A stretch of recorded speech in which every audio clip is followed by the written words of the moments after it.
Invincible.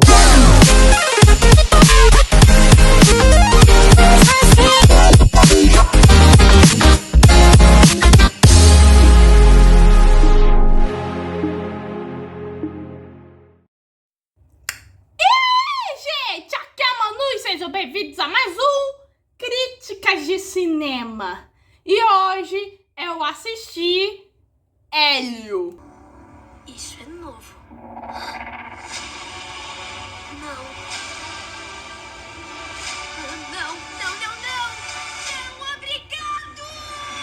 Eu vou falar na minha opinião como eu achei desse filme, sem spoilers. Até porque esse filme tá passando muito batido pra todo mundo. É sério. Praticamente todo mundo se esqueceu com a existência meio que desse filme. Tanto que eu só fui ver o filme do Hélio pra fugir meio que da sessão dos Smurfs, o novo da Paramount. E a situação do filme só complicou ainda mais por conta de um artigo do Hollywood Insider, que as fontes internas dentro da pizza observaram que o Hélio, originalmente, na primeiro vislumbre do trailer que eu mostrei pra vocês, que aquela é a primeira versão do filme, o Hélio era caracterizado com codificação Queen. E isso foi removido conforme meio que o filme foi passando pelo projeto, devido à pressão dos executivos da pizza de tornar o Hélio mais masculino, removendo exemplos de seu amor pela moda e ambientalismo. Isso, inclusive, meio que continuou até mesmo após a saída do seu primeiro diretor, o Adriano Molina, que já fez o maravilhoso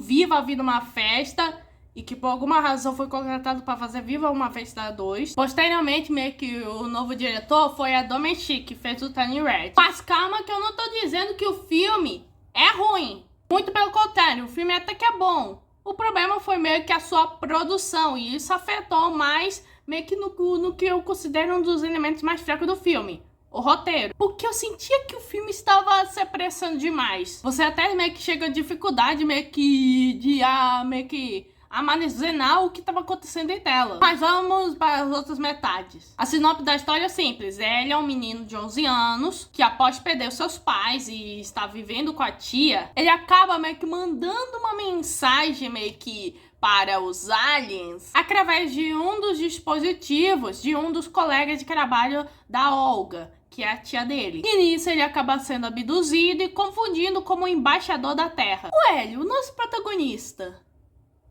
com certeza isso é uma alusão meio que à neurodivergência. Tipo, ele é um garoto que meio que tem dificuldades de se relacionar, é extremamente focado em aliens, se sente isolado, mas encontra uma comunidade que o entende. Ele até é um personagem identificável que a gente meio que sente. A Olga, que é a tia dele, também é uma personagem bem identificável, já que ela tá cuidando do seu sobrinho após a morte dos pais deles. Mas, cara, que eu quero falar do meu personagem favorito, né? O Glódon.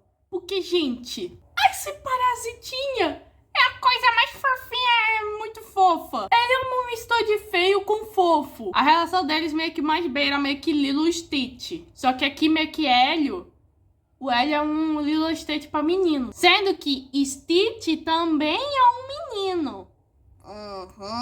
O Glódon é um príncipe biologiano, que e seu pai é o Lord Gridon, que é governante de uma raça conquistadora que meio que vivem sempre meio que com umas armaduras carapaças, para assim conquistar planetas. Só que esse aí é um anjinho, ele não quer conquistar nada. Os embaixadores meio que cada um é único e meio que tem uns designs até meio que muito bons até. Principalmente o da Questa, que é aquela que parece mais uma arraia misturada de dragão marinho. O roteiro do filme, embora meio que tenha aqueles problemas que eu falei, às vezes meio que encontra algumas artimanhas que meio que dão certo, meio que para que a história seja bem conduzida. E aqui vai um pequeno spoiler meio que na história, mas o negócio é o seguinte: para evitar que os planetas de onde os embaixadores vieram mergulhem no caos ao perceber a ausência deles, o O, que é meio que um robô meio que líquido que fez meio que como universo, usam argila de clonagem para criar cópias usando amostras de seu DNA, servindo como substitutos como durante sua ausência. O Hélio meio que faz meio que um clone de si mesmo para que a sua tia não desconfie que meio que ele foi abduzido, só que ele pede meio que o clone de agir normalmente. E o clone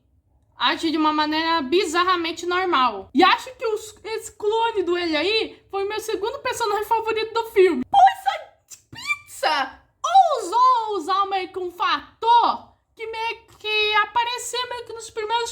dela o fator terror. Pois apesar do clone Hélio ser um clone até meio simpático e até meio que ele aceita naturalmente que ele é um clone e que pode se machucar a qualquer momento, ele é um clone meio bizarro. E ele se envolve em muita cena meio que cheia de jumpscare. E pra mim, eu sorria. Porque vocês me conhecem, eu gosto muito de coisa bizarra. E também meio que remete àqueles clássicos de terror, como o Alien, A Coisa de Outro Mundo e até mesmo Exterminador do Futuro. De resto, a trilha sonora tá fantástica, já que é o mesmo compositor que fez Deadpool e Wolverine. Todo o cenário como universo é muito bonito. É sério, meio que eles capricharam nesse local aí. E tem uma mensagem até meio bonita sobre meio que solidão. E acho que meio que foi um dos poucos elementos que meio que veio do material original. Pelo que vocês estão vendo, é meio que o saldo final para ele é só bom mesmo. Pois devido meio que esses problemas de produção, meio que só rebaixaram ele. Mas se quiserem, eu posso trazer um vídeo falando sobre como teria sido essa versão meio que do Angry Molina. E como meio que eu